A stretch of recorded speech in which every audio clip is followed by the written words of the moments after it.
प्राची ने आरव से मदद मांगी तो आरव ने कहा, तुम्हें मेरी मदद की जरूरत है? बिल्कुल बोलो, मुझे जो बन पाएगा मैं तुम्हारे लिए करने के लिए तैयार हूँ, पर बात क्या है ये तो बताओ।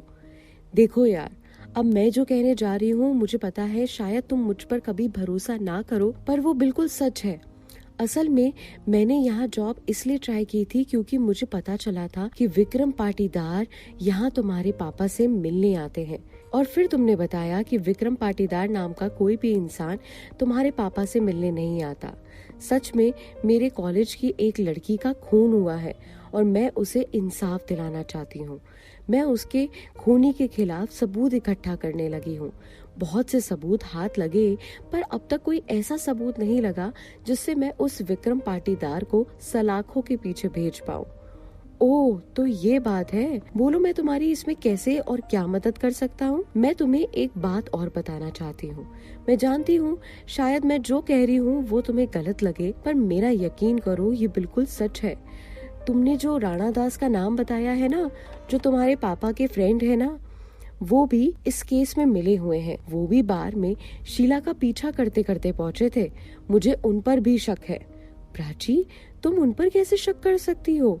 मैं उन्हें काफी अच्छे से जानता हूँ। वो ऐसा कुछ नहीं कर सकते, कभी भी नहीं। आरव ने गुस्से में एक चीख भरी आवाज के साथ कहा।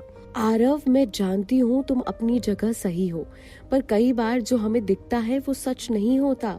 मैं तुम्हारी मदद करने के लिए तैयार हूँ, पर प्लीज राणा दास अंकल को इसके बीच में मत लाओ। वो ऐसा कुछ कभी सपने में भी नहीं सोच सकते। तुम हकीकत से बहुत दूर हो। ठीक है यार, तुम्हें मेरी बात पर भरोसा नहीं है तो देख लेना, इनकी सच्चाई अपने आप हमारे सामने आ जाएगी। आरव प्राची की बात से असहमत तो था, पर उसके लिए राणा दास पर शक करना अपने पापा पर शक करने समान था।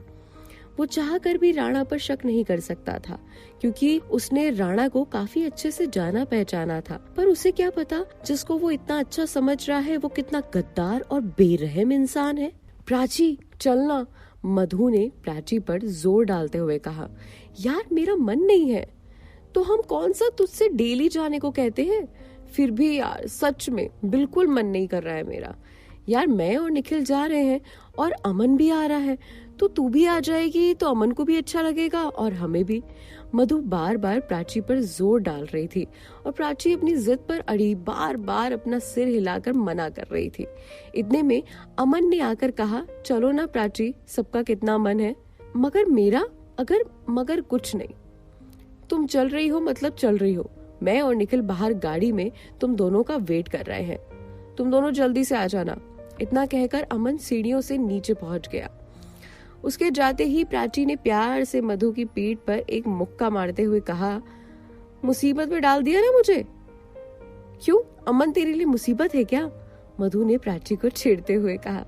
ऐसा कुछ भी नहीं है। तो मैडम, आप जल्दी तैयार हो जाएं, वो दोनों हमारा वेट कर रहे होंगे। इतना कहकर मधु ने अपने चेहरे पर लाइट मेकअप किया और प्राची ने अनमने मन से अपने बाल संवारे। वो दोनों तैयार होकर साथ में नीचे गई। नीचे अमन और निखिल उन दोनों का वेट कर रहे थे। अमन गाड़ी ड्राइव कर रहा तो मधु जानबूझकर चालाकी से पीछे जाकर निखिल के साथ बैठ गई और प्राची को इशारा करके आगे बैठने के लिए कहा। प्राची थोड़ी हिचकिचाई, मगर जब तीनों ने जोर दिया तो प्राची चुपचाप जाते ही आगे वाली सीट पर अमन के साथ बैठ गई। तो चले, अमन ने गाड़ी स्टार्ट करते हुए कहा। मधु ने खुश होकर अपने दोनों हाथों को हवा में उछाल कर बोली, बिल्कुल, आज हम लॉन्ग ड्राइव पर जा रहे हैं। पर हम जा कहाँ रहे हैं? प्राची ने उत्साहित होते हुए कहा। जहाँ ऊपर वाला ले जाए, अमन ने कार को आगे बढ़ाते हुए कहा और चल पड़ा सफर के लिए। एक्चुअल में अमन और निखिल ने मिलकर प्लान बनाया था। प्राची को काम में व्यस्त देखकर वे लोग चाहते थे कि प्राची थोड़ा आराम कर ले। ऐसे में अमन, उसकी तबीयत में भी थोड़ा सुधार था, इसीलिए उसने प्राची के साथ आज लॉन्ग ड्राइव पर जाना ही सही समझा। इसी कारण उसे प्राची के साथ थोड़ा समय व्यतीत करने का मौका मिल जाएगा और वो दोनों एक दूसरे को अच्छी तरह समझ लेंगे।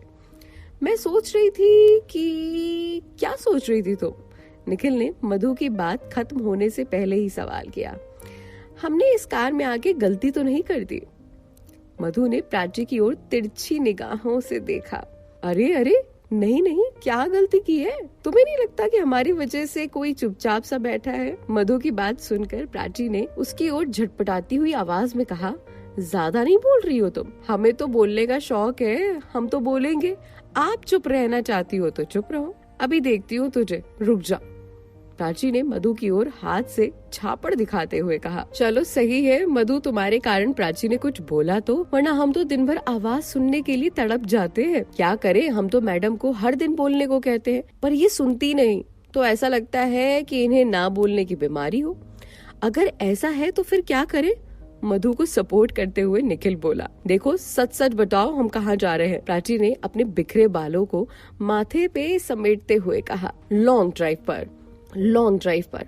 देखो ज्यादा दूर नहीं चलना, ज्यादा टाइम मत लगाना, मुझे आज मिस सलोनी से मिलने जाना है। तुझे हर रोज किसी ना किसी से मिलने जाना होता है। मधु के इतना बोलते ही प्राची का फोन बजने लगा। उसे तुरंत फोन उठाकर कहा, हाँ आरव बोलो। प्राची, मुझे तुमसे कुछ बात करनी थी, तुम अभी शोरूम आ जाओ। आरव, मैं अभी तो नहीं आ सकती, मैं कल पक्का आऊंगी। आज मैंने लीव एप्लीकेशन लगाई थी ना। ओके ठीक है, जैसा तुम सही समझो। अमन ये सारी बातें सुन रहा था। उसने आरव का नाम पहली बार सुना था। उसने एक आश्चर्यजनक आवाज में कहा, ये आरव कौन है? तो मधु झट से बोली, हमारे बचपन का दोस्त। ओह अच्छा, और कौन सी एप्लीकेशन की बात कर रही थी तुम? अमन ने झट से दूसरा प्रश्न किया। वो मधु उतना ही बोल पाई कि प्राची ने उसे टोकते हुए कहा, कुछ नहीं, थोड़ा कॉलेज का इम्पोर्टेंट काम था। इतना कहकर मधु को चुप रहने का इशारा किया। मधु ने बात पलटते हुए निखिल की ओर देखकर बोला, तो बताओ हम हनीमून पर कहाँ चलेंगे? ये सुनकर निखिल मधु को पकड़कर उसकी आंखों में आंखें डालकर बोला, जहाँ तुम कहोगी डार्लिंग। प्राची अमन को असहज महसूस कराने के लिए निखिल और मधु जानबूझकर ऐसी बातें कर रहे थे। उन दोनों को इस हालत पे देखकर प्राची थोड़ा शर्माई और अमन को शर्माते हुए देखने लगी। इतने में अमन को हल्की सी खराश हुई और खांसी आने लगी। अमन की खांसी देखकर प्राची यूं घबरा गई जैसे एक माँ अपने बच्चे को तड़पता देखकर घबराती है। उसने तुरंत अपने बैग से पानी की बोतल निकाली और उसका ढक्कन खोलकर अमन की ओर पानी बढ़ाने लगी। अमन ने प्राची के हाथ से बोतल लेकर पानी पिया तो उसकी खांसी में थोड़ा आराम हुआ।